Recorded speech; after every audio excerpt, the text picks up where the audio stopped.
আমরা সব সময় এই ধরনের ছবিগুলো ফেসবুকে দেখতে পাই, কিন্তু আমরা চিন্তাও করতে পারি না যে এই ধরনের ফটোগুলো কিভাবে তারা এডিট করে থাকে বা কোন অ্যাপসের মাধ্যমে তারা এই ছবিগুলো এডিট করে।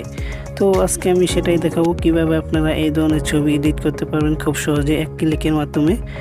তো ভিডিওটা কন্টিনিউ করতে থাকুন, সাথে আছে আমি Md.Anwar হোসেন। তো চলুন শুরু করা।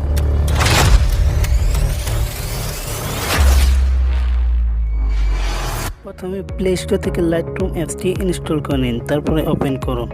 ওপেন করার পরে এরকম একটা ইন্টারফেস পেয়ে যাবেন। প্লাস আইকনে ট্যাপ করে আপনারা আপনাদের গ্যালারি থেকে একটি ডিএনজি ফাইল সিলেক্ট করে দিন, link in the description box. DNG ফাইলটি অ্যাড করার পরে এরকম একটা ইন্টারফেস এখানে পেয়ে যাবেন।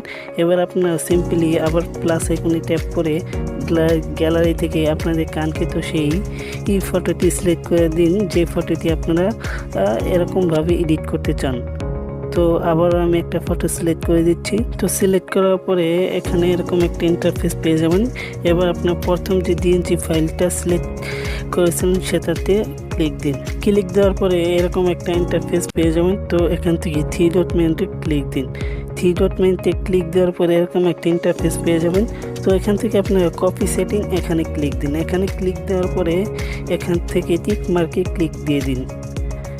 এবার আপনারা সরাসরি ব্যাক চলে যান। তো ব্যাগে আসার পরে এরকম একটা ইন্টারফেস পেয়ে যাবেন এখানে। তো এখান থেকে আপনারা যে ফটোটি এডিট করতে চান সেই ফটোটি ক্লিক দিয়ে দিন। তো ক্লিক দেওয়ার পরে আপনারা এরকম একটা ইন্টারফেস এখানে পেয়ে যাবেন।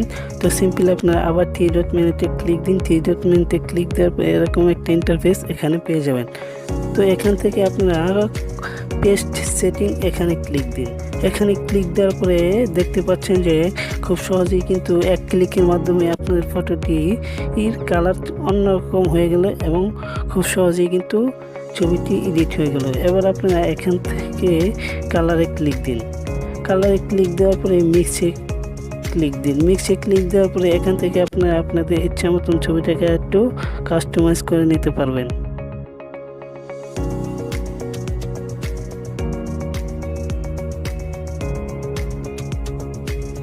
এবার ডানে ক্লিক দিন। ডানে ক্লিক দেওয়ার পরে আপনাদের কাজ শেষ। এবার আমরা এই ছবিটাকে এক্সপোর্ট করব। এক্সপোর্ট করার জন্য আপনারা সিম্পলি এই শেয়ার আইকনে ক্লিক দিন। শেয়ার আইকনে ক্লিক দেওয়ার পরে এরকম একটা ইন্টারফেস এখানে পেয়ে যাবেন। তো এখান থেকে সেভ টু ডিভাইস এখানে ক্লিক দিন। এখানে ক্লিক দেওয়ার সাথে সাথে আপনার ফটোটি আপনার গ্যালারি সরাসরি সেভ হয়ে যাবে। তো আজকের মতো ভিডিও এটুকুই। যদি ভিডিওটা ভালো লাগে অবশ্যই লাইক কমেন্ট শেয়ার করতে ভুলবেন না। আর যারা এখন আমার চ্যানেলটি সাবস্ক্রাইব করেন নাই তারা এখন আমার চ্যানেলটি সাবস্ক্রাইব করে পাশে থাকা বেল আইকনটি ক্লিক দিয়ে রাখবেন।